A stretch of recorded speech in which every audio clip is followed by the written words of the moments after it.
Bonjour, c'est Kevin McCormick. Aujourd'hui, je vais parler de YouTube, et plus précisément du système. Je compte faire sur ma chaîne, du gaming, et notamment de la critique. Mais déjà, ce que je remarque c'est que le système est à chier. Rien qu'au niveau des droits d'auteur et des règles de YouTube. Tous les networks chient littéralement sur les règles de YouTube parce qu'ils savent qu'ils ont tous les droits et que YouTube se branle devant ce massacre et cet abus de pouvoir. Ici, je dénonce notamment Machinima, qui à l'affût d'un client rageux, qui rage devant la vidéo d'un youtubeur critique, va demander... Oups pardon, mauvais mot, va donc se mettre à quatre pattes et demander à son network de supprimer la vidéo qui accuse ces putains d'actes illégaux, comme le vol de contenu. Et puis, j'ai remarqué qu'après la vidéo supprimée, le youtubeur honnête et victime va contre-argumenter. Enfin, il va plutôt argumenter car le network ne se justifie jamais, car ce qu'il fait est interdit, tout simplement.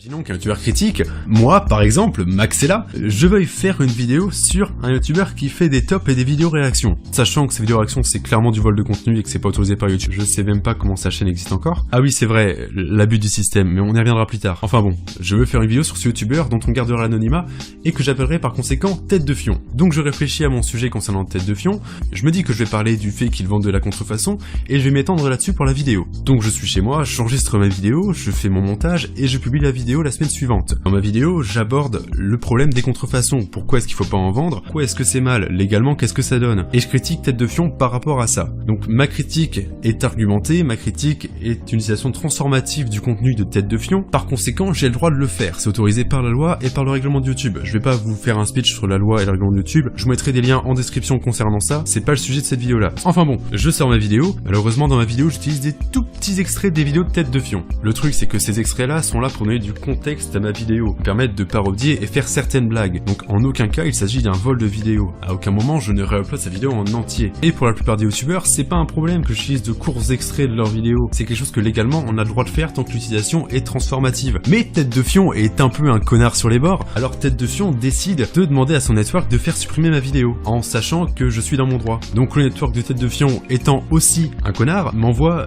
un mail me disant que dans ma vidéo j'ai du contenu qui ne m'appartient pas. Ce qui est vrai, mais j'ai la permission d'utiliser le contenu d'après la loi et d'après le règlement de YouTube. Ce qui se passe ensuite, c'est que moi, je proteste, je ne suis pas d'accord par rapport à ça, j'explique pourquoi, parce que, non, parce que, ça c'est bien aussi, c'est que eux, ils n'ont absolument pas à se justifier, hein, c'est-à-dire que, s'ils disent, t'as volé les vidéos, ils ont pas argumenté derrière. Par contre, moi, quand je dois répondre, il faut bien sûr que je sorte les articles de loi pour expliquer que, oui, j'ai le droit. Donc un network peut faire descendre n'importe quelle vidéo tant qu'il y a une seconde de contenu, hein. Il paraît que même les screens, de toute façon, maintenant, ça y passe. Donc j'en reviens à mon histoire, de mon côté, je proteste, et j'envoie ma réclamation. Et là, on arrive sur le premier gros problème, c'est que, où est-ce que vous pensez que ma réclamation va arriver? Est-ce que YouTube va faire le juge et va choisir si oui ou non ma réclamation est valide? Qui va choisir si j'ai le droit d'utiliser le contenu de Tête de Fion? Eh ben, la personne qui tranche entre le network et moi, c'est le network qui m'a accusé. C'est le network qui valide ou non son avis. Donc je critique Tête de Fion, son network me strike, je dis à son network que je ne suis pas d'accord, et la personne qui tranche, c'est le network, c'est la personne qui m'accuse, c'est la personne qui tranche.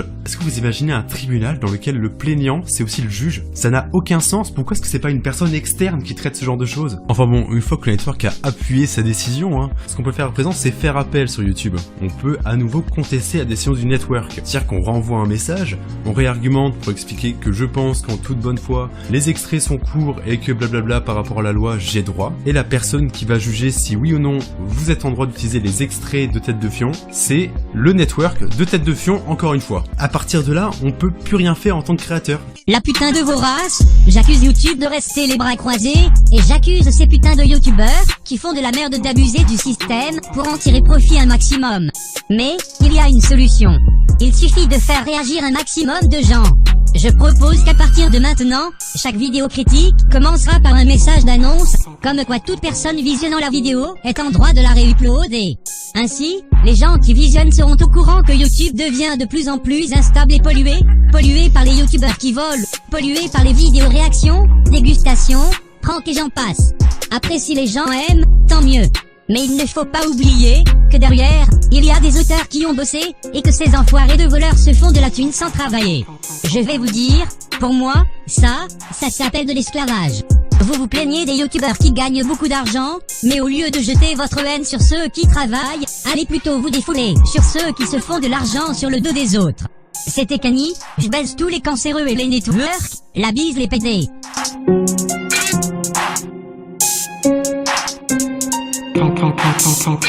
Prince.